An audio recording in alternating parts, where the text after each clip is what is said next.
My name is Vincent Escoto, and I have here with me the lovely Claire Joseph. How are you, Claire? I'm just dandy. How are you doing today, Vince? I'm doing just great. Today on PolyLearn, we are going to discuss the conflict in the Middle East. Now, we're going to open with an excerpt. Never mind, we must say excerpt. We're going to open with a short history of the conflicts in the Middle East. The beginning of Operation Enduring Freedom in October of 2001 marked the beginning of a war more complicated than many anticipated.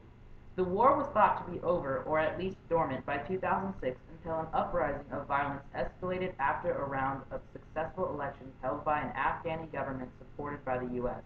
With the election of President Obama, many hoped that the war would be scaled down or even brought to an end. Events grew from that point, and the war became much larger in 2008 when Obama recommitted to the war with 17,000 troops that quickly grew to 37,000 over the course of 1 year.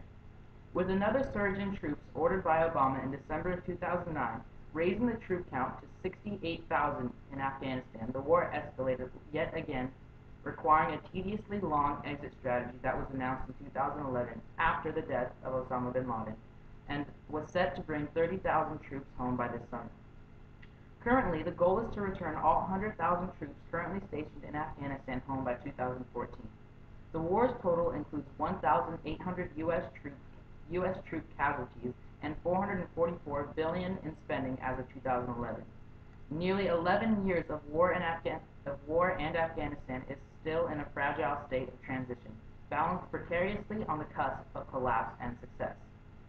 So let's get right down to business here. Claire, how many troops are currently stationed in Afghanistan?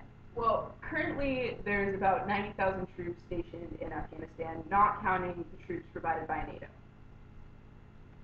What are the United States' goals for Afghanistan?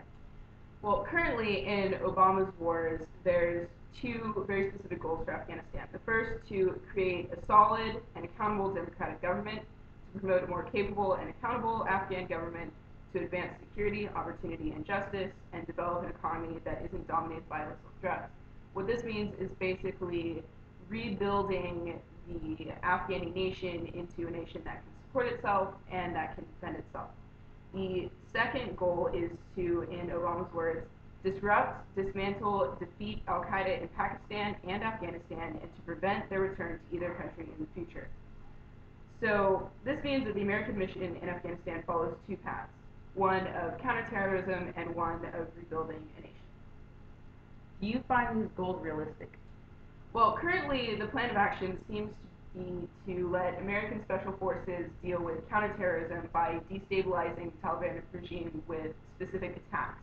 And it seems to be working pretty well considering the recent death of Osama bin Laden. Rebuilding the Afghan nation, there's really no one clear answer. The discrepancies between American culture and between Afghani culture are extremely wide, and the differences between the religious beliefs are deeply embedded in both cultures. I personally don't think it's wise to force the Afghani nation into our westernized system of government. But the main issue is that there isn't just one thing that we can do to quote unquote fix the issue. Is there a serious threat of the Taliban retaking Afghanistan? Well, according to Rory Stewart, who's a highly accredited writer, he has extensive experience in Afghanistan, both with serving with the British Army and also with serving in the Afghani government itself on the local level. In his article, Levels of Not Knowing, which was published in the London Review of Books, he states that the Taliban is not a threat anymore, and there's a couple reasons for this. The first being there's been a growth in the power of groups like the Hazara, the Tajik, and the Uzbek populations, both in numbers and in money, that would strongly resist a Taliban regime, as well as a shift in perception of the Taliban by the Afghani people. Initially, the Taliban were viewed more as students who were liberating the country, whereas now they're viewed more as brutal, primitive, and slightly incompetent.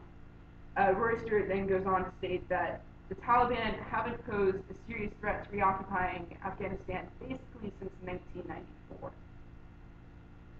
Now, will the withdrawal of troops affect the U.S.'s goals? Well, if counterterrorism effects are being headed by American special forces and the development of Afghanistan is left to NATO or foreign diplomats, there's really no immediate need for American troops on the ground in Afghanistan. Now, the real issue, of course, is that this is all just speculation and opinion.